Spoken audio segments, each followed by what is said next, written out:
So hear me out. We're gonna react to Melanie King reacting to a woman getting canceled on TikTok for exposing about how women cheat. How she got canceled on TikTok for explaining how other women cheat. I don't understand. Did the women call in, or did the women, what did they do? Did they call in and say that she was giving up game and she was doing something that wasn't allowed? Like, what did she do? How did that happen? Well, let's figure this one out. That females are going to hate me for saying, but I'm gonna say it anyway. Part 1. The same way that men go through their kind of hoe phase, like their cheating phase, where they just don't know how to be faithful. Like, y'all know what I'm talking about. That, like, that little phase that they go through normally when they're young, but some of y'all old motherfuckers go through it too. I don't know. We have that phase too. But ours is so much worse because we're going through our phase secretly. You can go through a whole relationship with a woman thinking that she never, ever cheated on you. And the whole time she was. Because when we do it, we put more effort into hiding it. You'll never find out unless we want you to. If you find out that a woman's cheating, she wanted you to know. That's why I can't stand behind the whole men ain't shit thing. Because men and women go through that ain't shit phase. I find it interesting what she's saying because, you know, like, I would say, like, how does she know about it unless she's been doing it? Obviously. But it's just interesting. I hear people say this all the time, that women know how to cheat better. I don't know. I don't have personal experience with it, so I'm not sure. But Come on, Melanie. You know how to cheat. Come on, man. If you had to cheat, you knew it. Come on, Melanie. You know exactly what she's talking about. Not saying that you did it. Not saying that you were doing it. But you know exactly if you were going to cheat, you know exactly how to do it. You know how to cover up. You know what to do. Everybody does. You don't have to say that you did it, but you definitely know what she's talking about. Come on. I've heard a lot of people say that. My only thing about it, I feel like it depends on your personality. Like for me, I have ADHD. So one of the things that's wrong with us is we overshare. Like we don't know how to keep things close to the vest that's important to us. It's very, very, very difficult. And in fact, it can make people uncomfortable how much we can overshare something or obsess about one thing. So I think it could depend on a personality, but you guys let me know, is this true? Like I said, I don't have personal experience, so I'm just going to take you guys' word for it and your personal experience. But let's get to part 2. That females are going to hate me for saying, but I'm going to say it anyway. Part 2. So the reason why we friend zone you is because we are 9 times out of 10 not physically attracted to you, but we know that we can get pretty much whatever we want out of you. And because you are in that phase with us where you're trying to impress us because you actually like us, you'll do pretty much whatever to try to impress us. And we take full advantage. We know we can call you for anything and you will say yes because you're hoping that the friendship leads to something more. I promise you though, it's not. If she wanted to be in a relationship with you, if she actually liked you, that would have been done. All the shit that you do for her, that would have been done if she really wanted to be with you. And I am well aware that what I'm saying does not apply to all women, but if the shoe fits, wear that bitch. This is my question. This is my thing real quick. How many times does a female ask a man for something, money, whatever she's gonna do? How many times does a female ask a man for something until he just gives the fuck up? Like, what, you just keep doing shit without no draws? Not a lot of men do that. That's not what happens. That's just not what men do, and that's just not how it goes. You're not gonna keep. That's a simp. That's just a simp. That's just a chump. It is what it is.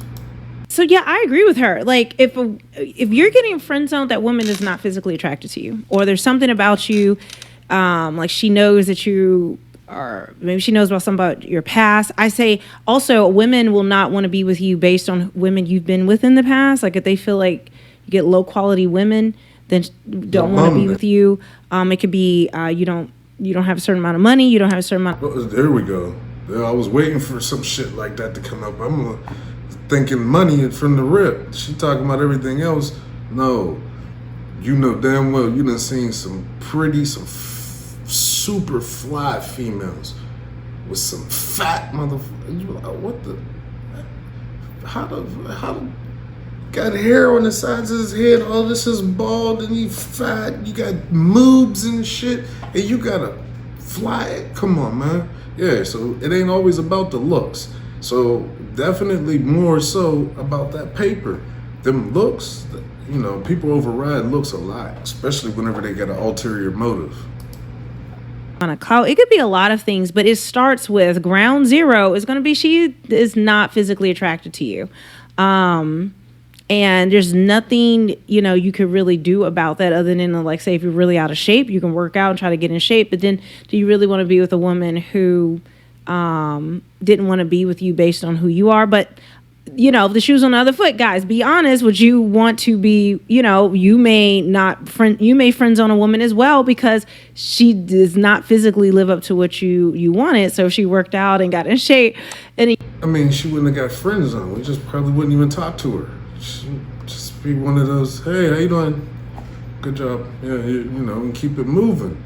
Wouldn't even be no friend zone. and you try to get with her, she may reject you as well. But you know, so it can go both ways. But I was saying this for sure. Offer at women, you just aren't. There is something about you that is she's repulsed by, or she just can't get there with you, and it's usually what you look like. That females are going to hate me for saying, but I'm gonna say it anyway. Part 4. So ladies, when we're arguing with our man, I hate to say it, but girls, sometimes we gotta just don't say nothing. Don't say nothing. There have been so many times where women, including myself, I'm guilty of it too, we have made arguments escalate for no reason. Just because we don't know how to shut the fuck up sometimes. Shit goes from 0 to 100. Because we can't just let shit be sometimes. And even if it's a situation where it needs to be discussed, like y'all need to talk about it, sometimes you gotta just put it on hold for a minute. Especially if it's some... Yeah, hear me out. So that's more like of a defensive mechanism. Like, you know, it just doesn't want to be that they're wrong. That, you know, you don't want to hear it at that time. It's like, I don't know what that is. You know, they just don't want to shut the fuck up. Like, you just don't understand why. Like, what point are you proving at the, like, you're not proving a point no more. Now you're just talking just to be talking. Shut up. There has to be a point. There has to be a point. Every female, I think, needs to hear this. And they need to put this on live. More people need to see this. How many people seen this video? More people definitely need to be seeing this.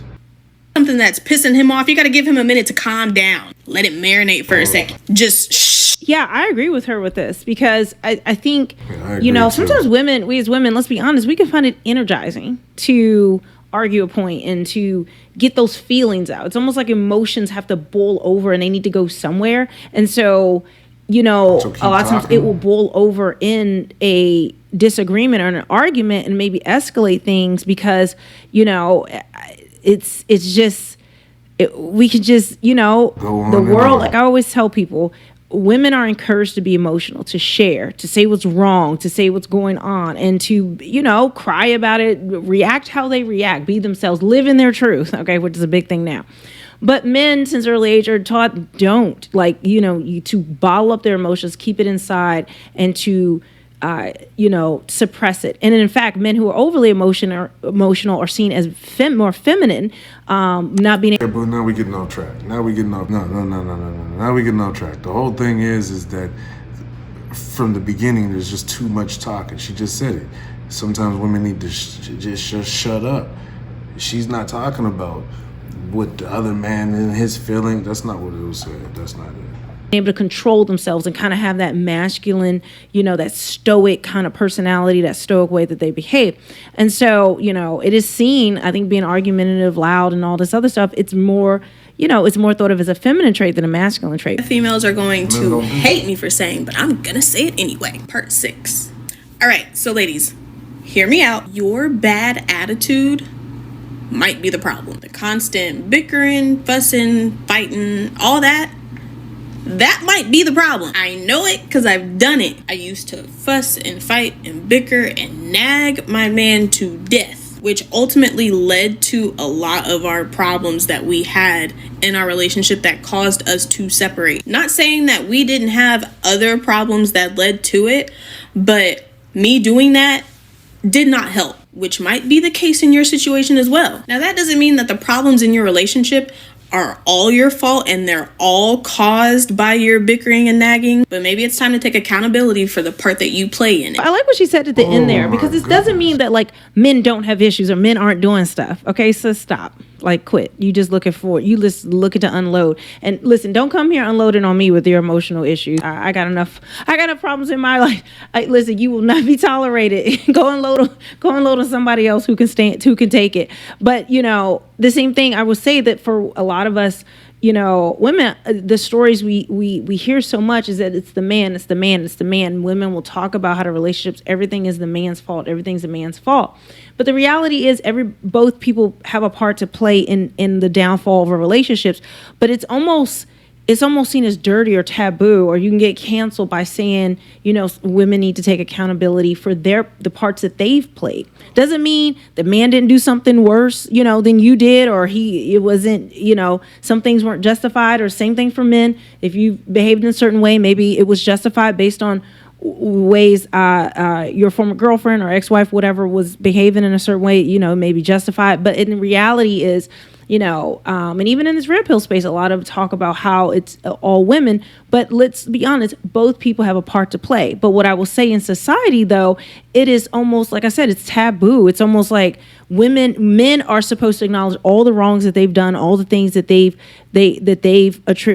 contributed to the downfall of a relationship, but women aren't expected to do that. There's no fairness, there's no equalness. Men are just supposed to just take it. They should just accept blame, accept responsibility.